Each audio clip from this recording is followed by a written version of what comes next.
Rəsmi Moskva İrəvanın Ermənistan dəmir yollarının nəzarətinin Rusiyadan başqa ölkəyə verilməsi ilə bağlı açıqlamalarını qəribə və qəbul edilməz adlandırıb. İTV-nin Moskva bürosu xəbər verir ki, bu barədə Rusiya Xarici İşlər Nazirliyinin rəsmi nümayəndəsi Mariya Zaxarova bugün brifinqdə bildirib. O, Rusiyanın bütün regional iqtisadi və nəqliyyat kommunikasiyalarının açılmasının tərəfdarı olduğunu qeyd edib.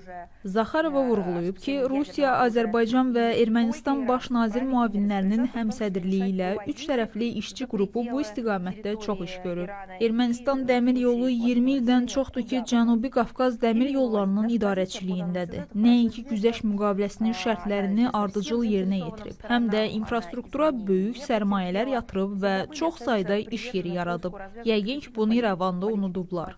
Xarici İşlər Nazirliyinin rəsmisi əlavə edib ki, Rusiya operatorları Ermənistanı rəqabət üstünlüklərindən məhrum etməyən bir strukturdur.